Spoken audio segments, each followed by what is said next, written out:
kepada Bapak Kiai Hasan, terutama masalah tadi dikatakan bahwa tujuan hidup ini adalah hanya beribadah wa ma'akhlaqtul jinna wal insa illa liya'budun. Namun di sela-sela itu konsentrasi terhadap ingatan kepada Allah ini bagi diri pribadi saya itu sangat susah. Bahkan di saat kita melakukan sholat itu sepertinya yang tidak pernah kita ingat kok tiba-tiba muncul. Apakah saya saja selaku pribadi ini merasakan, ataukah bapak-bapak dan ibu-ibu juga merasakan hal seperti ini? Dan ini namanya godaan iblis. Manakala kita bisa bisa menghindari ini, kita bisa selamat. Tapi saya secara pribadi susah sekali. Jadi ingin kira-kira bagaimana, apa yang harus kita juruskan supaya kita betul-betul zikrullah, ingat kepada Allah. Karena di lidah saya sudah mengatakan Allahu Akbar, tapi hati saya ada yang lain diingat. Nah, saya juga pernah mendengarkan bahwa apa yang terpetik di dalam hati kita pada saat itu, itulah yang kita sembah. Padahal di dalam hati saya juga bertentangan, bukan itu saya sembah, tapi tidak bisa saya hindari. Jadi kira-kira mungkin ada sedikit untuk memfokuskan pikiran saya ini supaya ala bizikrillah tatmainnul qulub. Saya kira ini saja, mudah-mudahan saya mendapatkan solusi yang tepat dalam hari ini. Terima kasih. Assalamualaikum warahmatullahi wabarakatuh.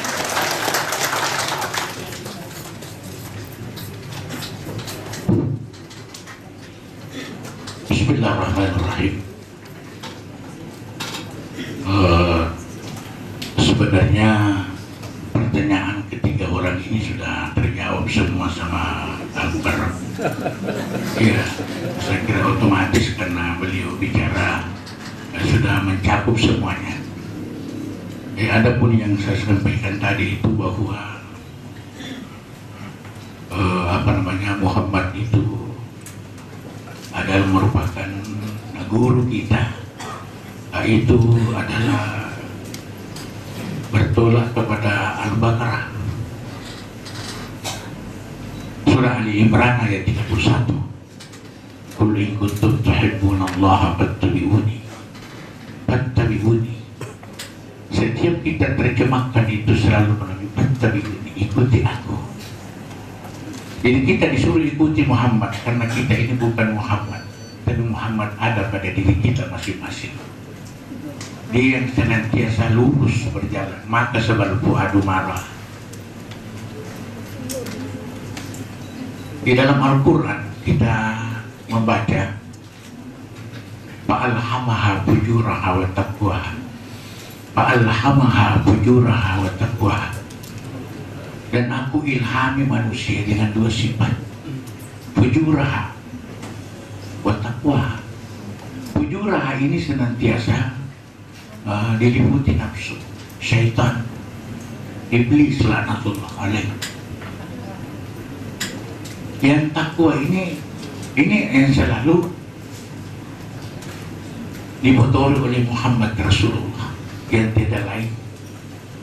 Di dalam Al-Hujurat tadi, wa'lamu anna fikum Rasulullah, ketahui bahwa pada dirimu itu ada utusan Allah yang akan kembali kepada Allah.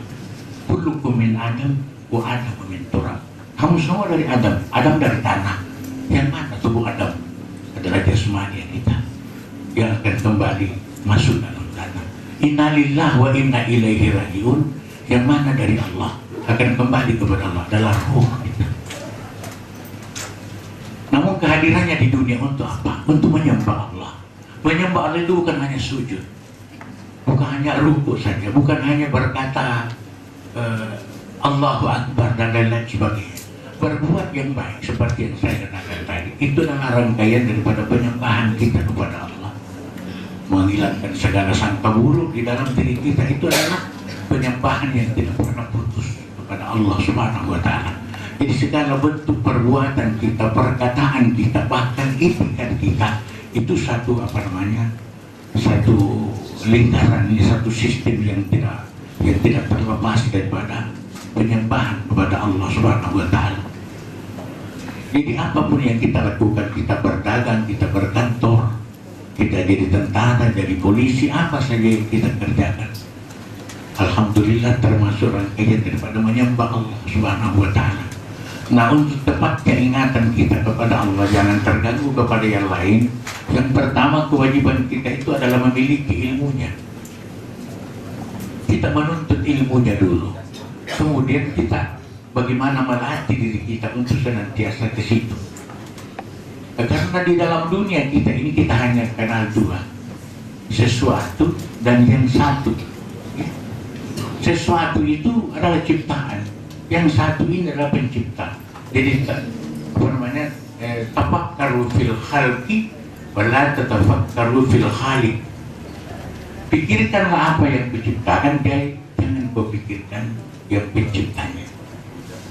Karena Allah Subhanahu wa Ta'ala, ya percaya atau tidak, yakin atau tidak, wa huwa ma'akum aina ma kuntum. Aku ada di mana engkau ada. Aku selalu ada. Engkau hidup dengan hidupku. Engkau melihat dengan mataku. Engkau mendengar dengan telingaku, pendengaranku. Engkau berkehendak dengan kehendakku. Engkau kuat dengan kekuatan. Kau tidak bisa pisah dengan aku. Cuma kita manusia ini dituntut adalah dari dulu Allah sudah menyatakan diri. Wa huwa ma'akum aina ma kuntum. Engkau kaya, engkau miskin, engkau sakit, engkau sehat, saya tidak pernah lari dari engkau, selalu ada pada engkau. Tapi engkau bagaimana dengan aku? Maka kita diperintahkan fadhkuruni, azkurukum.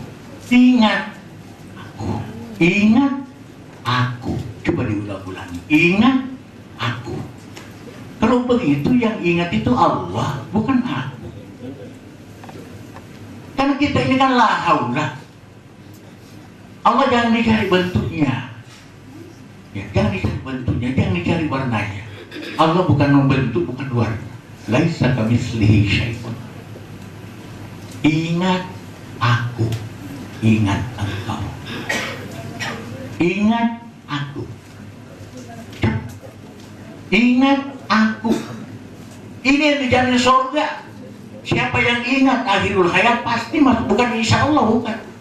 Jangan pakai insya Allah kalau janji Allah, jangan. Pasti. Cuma apa kita bisa pasti mengingat Allah di saat akhirul hayat, itu terserah kita latihannya bagaimana.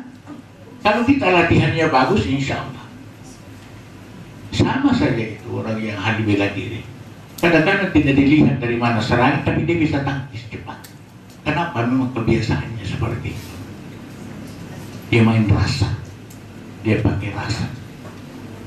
Jadi ingat Allah di mana saja, kapan saja. Cuma menyebut Allah ini yang punya batasan. Kalau ingat Allah di mana saja, kapan saja. Apa di jalanan, apa di rumah, apa di kantor, di mana saja.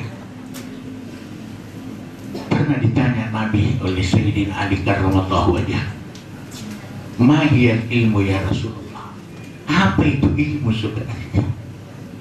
Rasulullah menjawab, al-ilmu hiya nuru yaqtulu bil qalb. Bahwa ilmu yang sebenarnya itu adalah nur yang memancar dari hati. Jadi kalau begitu apa yang kita pelajari? Yang kita pelajari ini pengetahuan, bukan ilmu. Makanya ilmu pengetahuan. Ya, mana tua ilmu dari pengetahuan? Nah, dari seseorang yang berilmu lalu dia menulis menjadi pengetahuan orang lain. Nah, itu. Jadi tua itu ilmu dari pengetahuan. Jadi jangan dibalik, pengetahuan ilmu. Ilmu pengetahuan. Dan tua ilmu nanti di sini memancar. Saya biasa kalau rekaman di RRI itu biasa dipersiapkan beberapa episode. Saya tanpa konsep biasa. Dari mana saya dapatkan bahan itu? Dari ilmu bisudur ini tadi, mengalir.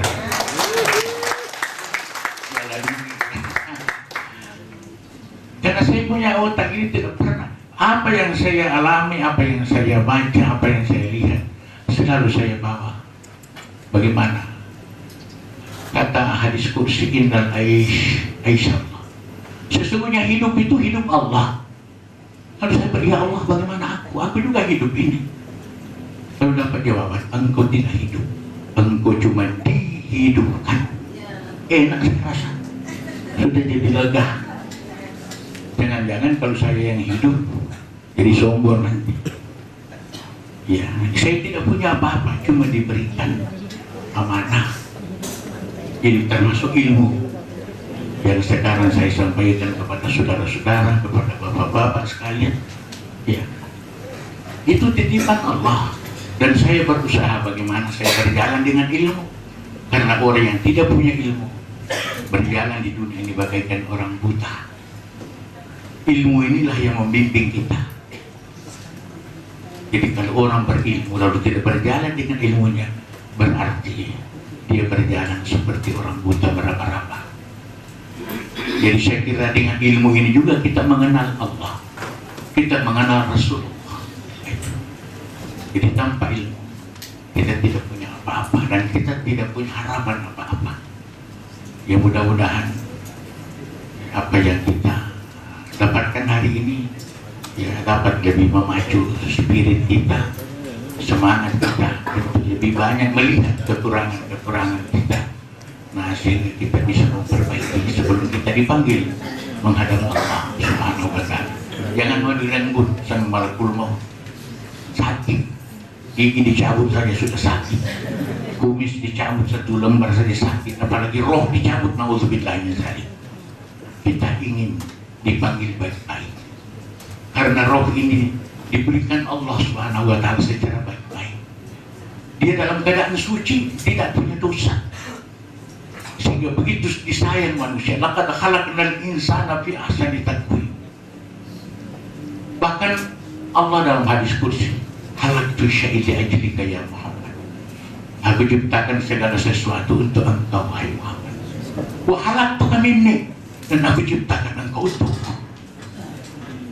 Anta sirri wa ana sirruka, anta sirri wa sirri sifati wa sifati la ghairu.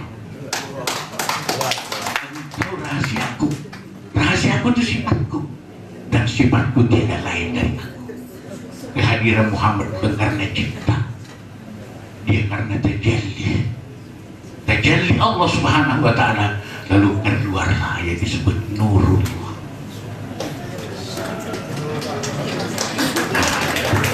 Jadi saya kira untuk membahasnya begini-begini tidak cukup, ya Pak. Ya, satu hari pun kita tidak selesai. Jadi mudah-mudahan hanya sampai di sini aja Pak ya. Mohon maaf atas segala kekurangan. Wassalamualaikum warahmatullahi wabarakatuh.